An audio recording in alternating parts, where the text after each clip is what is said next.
Hello friends, कैसे आप सब। उम्मीद करते हैं बहुत अच्छे होंगे और हम भी बहुत अच्छे हैं। फ्रेंड्स, अब इस चैनल पे आप लोग के बीच में हम लेकर के आ रहे हैं 2024 से 25 के बच्चों के लिए बिहार बोर्ड के लिए मैथ का स्पेशल। ठीक है, मैथ का स्पेशल जिसमें आपको एनसीईआरटी मैथ के क्वेश्चन रहेंगे और जो एग्जाम में पूछे गए सवाल और जिस टाइप के सवाल एग्जाम में पूछे जाएंगे वो सवाल का निचोड़ रहेगा और पक्का सिंपल भाषा में रहेंगे जो आपको सीधा सीधा माइंड में एक बार में जाएगा फ्रेंड्स। ठीक है, तो आज हम स्टार्ट करने वाले हैं 10th क्लास का पहला चैप्टर है वास्तविक संख्या। और आप लोग अगर विद्यार्थी हैं 2024 से 25 सेशन का तो हमारे चैनल से जुड़ जाइए, चैनल को सब्सक्राइब कर लीजिए, साथ में बेल आइकन दबा लीजिए ताकि जब भी मैं वीडियो डालूं या लाइव आऊं तो पहला नोटिफिकेशन आपके पास पहुंचे। तो चलिए फ्रेंड्स स्टार्ट हो जाते हैं। ठीक है, सबसे पहले वास्तविक संख्या। आखिर वास्तविक संख्या कहते किसे हैं? ठीक है, तो परिमेय संख्या और अपरिमेय संख्या के सम्मिलित रूप को ही क्या कहते हैं? वास्तविक संख्या, रियल नंबर। अब ये 5 कभी अपने आप में बदलने वाला नहीं है, ये 5 है तो 5 ही रहेगा। तो जो संख्या बदलती नहीं है अपने आप से, ठीक है, कौन संख्या हो जाता है? Real number. जो फिक्स है सो फिक्स है। तो परिमेय और अपरिमेय संख्या के सम्मिलित रूप को भी वास्तविक संख्या कह दिया जाता है। फ्रेंड्स, यहाँ पे जानने से पहले, इस चैप्टर को स्टार्ट करने से पहले थोड़ी सी संख्या के बारे में हम जानकारी दे दें आप लोगों के बीच में। ठीक है, बने रहिएगा वीडियो में अगर आप लोग को मैथ सीखने का उत्साह बना हुआ है तो। ठीक है, सबसे पहले हम लोग जानते हैं कि प्राकृतिक संख्या। ठीक है, प्राकृतिक संख्या बिल्कुल आप लोग पढ़ चुके होंगे। यहाँ पे समझिए कि आप लोग एक प्रकार से जो है रिवीजन कर रहे हैं। ठीक है, रिवीजन करेंगे। जो एनसीईआरटी आपको देखने को मिलेगा, जो एग्जाम में पूछे गए सवाल उसको मिलेगा और जो पूछे जाएंगे सवाल, क्योंकि इतना पढ़ने के बाद जो है, जो मेरा क्लास अगर देखने के बाद इस रिलेटिव अगर क्वेश्चन आएंगे तो 100% करके आपसे नहीं छूटने वाला है। ठीक है, प्राकृतिक संख्या। तो प्राकृतिक संख्या जिसको इंग्लिश में नेचुरल नंबर कहते हैं। किसे कहते हैं? तो नेचुरल नंबर यानी प्राकृतिक संख्या। तो गिनती की संख्या, गिनती की संख्या कहाँ शुरू होती है फ्रेंड? 1 से। तो वैसी संख्या जो 1 से शुरू होती है और अनंत तक चली जाती है। जैसे में, ठीक है, जैसे अगर हम बात करें एग्जांपल का, ठीक है, तो 1 से शुरू होगा, 2 3 4 5 6 7, ये चलता जाएगा डॉट डॉट, कहाँ तक जा सकता है? तो अनगिनत तक। तो आप लोगों को कंप्लीट हो गया होगा प्राकृतिक संख्या किसे कहते हैं। कि वैसी संख्या जो 1 से शुरू होती है और अनंत तक के चली जाती है वो हमारा प्राकृतिक संख्या कहलाती है। कोई दिक्कत नहीं होगा किसी का। दूसरा अगर हम बात कर लें, क्या? पूर्ण संख्या। तो पूर्ण संख्या किसे कहेंगे? बस सिंपल है। ठीक है, आपको एग्जाम्पल से ही समझ में आएगा, रटने की जरूरत नहीं पड़ेगा। जान गए वास्तविक संख्या जो रियल कभी अपने आप में बदलता नहीं है, या इसको बोल सकते हैं कि परिमेय संख्या और अपरिमेय संख्या के सम्मिलित रूप को वास्तविक संख्या कहते हैं। और भी परिमेय को भी हम चर्चा करने वाले हैं। घर बकाइए नहीं। प्राकृतिक जान गए कि जो 1 से शुरू होती है और अनंत तक चले जाती है, प्राकृतिक संख्या कहलाता है। यहाँ दिया पूर्ण। पूर्ण मतलब गोल होना चाहिए। ठीक है, तो वैसी संख्या जो 0 से शुरू होती है और अनंत तक जाती है। जैसे में 1 2 3 4 5 डॉट डॉट, तो यह कंप्लीट भी होगा पूर्ण संख्या, पूर्ण। ठीक है, यानी 0 से शुरू होकर के जो अनंत तक ही चली जाती है वैसी संख्या को हम क्या कहते हैं? तो पूर्ण संख्या कहते हैं। चलिए फ्रेंड्स, अगला जानते हैं। कौन संख्या? अभाज्य। अभाज्य संख्या। अभाज्य किसे कहेंगे? अभाज्य को रूढ़ भी बोला जाता है। ठीक है, रूढ़ संख्या। अब बताना नहीं है, बस खाली वीडियो में बने रहिएगा ना, देखिए ना कैसे सब माइंड में जाएगा। अभाज्य, नाम नहीं पड़ा हुआ कि अभाज्य। भाज्य मतलब टूटना, लेकिन आ मतलब लग गया जिसको नहीं तोड़ा जा सकता है। वैसी संख्या जिसे तोड़ा नहीं जा सकता है। जैसे अगर 12 लिया जाए तो 12 को हम तोड़ सकते हैं। क्या तोड़ सकते हैं? तो 3 गुने 4 4 12, 2 गुने 6 तोड़ सकते हैं। यानी हम संख्या को तोड़ सकते हैं, तो भाग हो गया। लेकिन अभाज्य यानी जिसको तोड़ा नहीं जा सकता, जिसे किसी और से तोड़ा नहीं जा सकता, अभाज्य संख्या कहलाता है। ठीक है, तो याद रखिएगा अभाज्य संख्या की डेफिनेशन इस टाइप से दे सकते हैं कि वैसी संख्या जो केवल खुद से और 1 से कटती है, किसी और से नहीं कटती है, उसे अभाज्य संख्या कहते हैं। और इसमें सबसे बड़ा सवाल आता है कि सबसे छोटी अभाज्य संख्या, जो आपको 10 बार एग्जाम में पूछ दिया गया होगा। सबसे छोटी अभाज्य संख्या 2 होती है। ठीक है, 2 के बाद क्या आएगा? 3 होती है।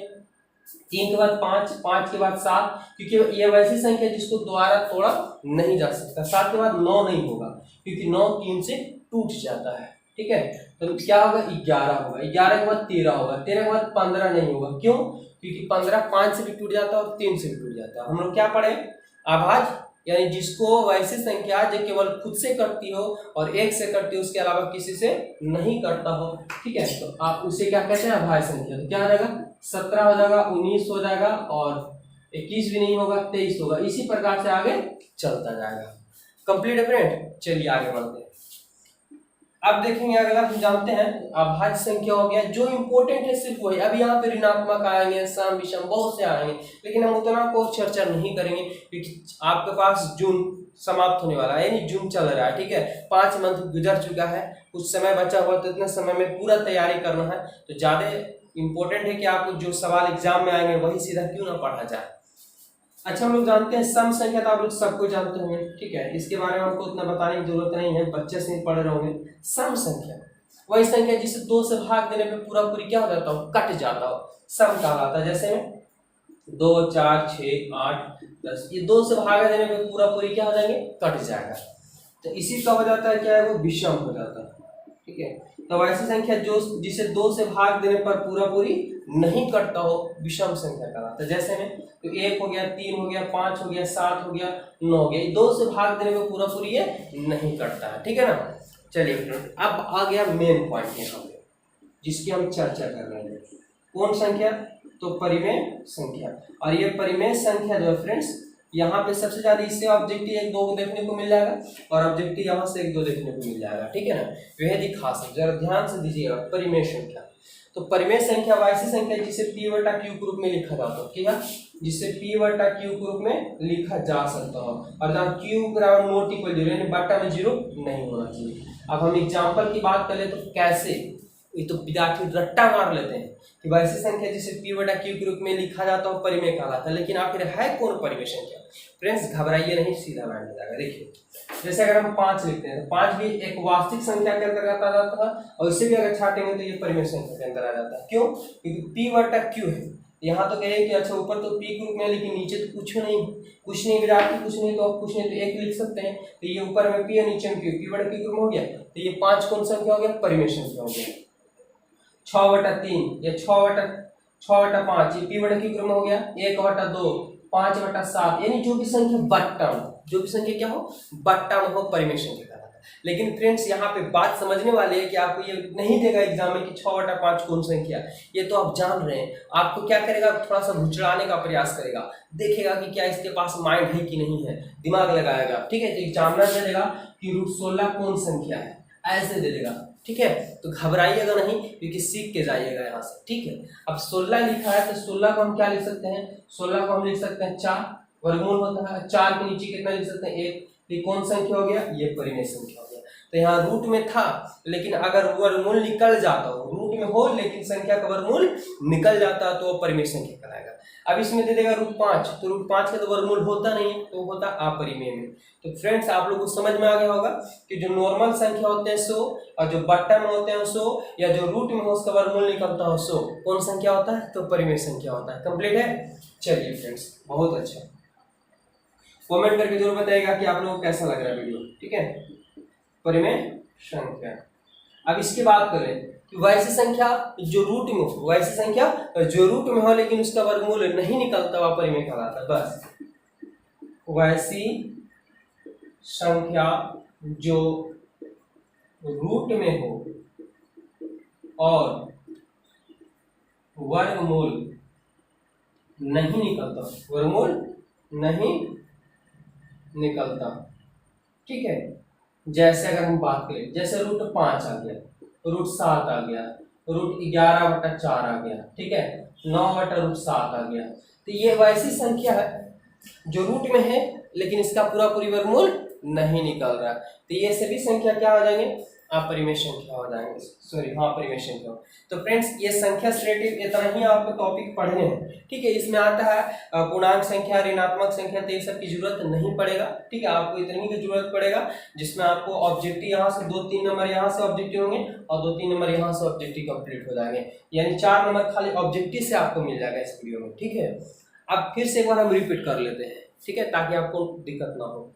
वास्तविक संख्या, परिमेय और अपरिमेय संख्या के सम्मिलित रूप को क्या कहते हैं, वास्तविक संख्या, यानी जो अपने आप में कभी बदलती नहीं हो, वास्तविक संख्या रियल नंबर कहलाता है, ठीक है।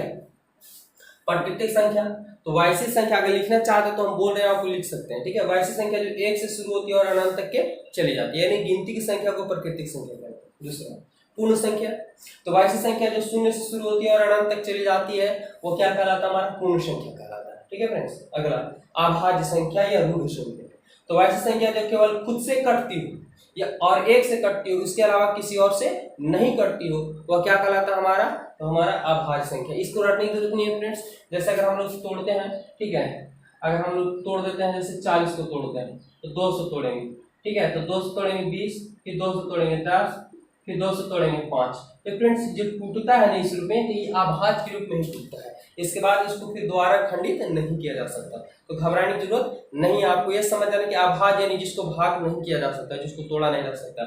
और सबसे छोटी अभाज्य संख्या क्या होती है, इसको तो हम पक्का याद रखिएगा कि सबसे छोटी अभाज्य संख्या 2 होती है, क्योंकि एग्जाम में यही आता है बार बार।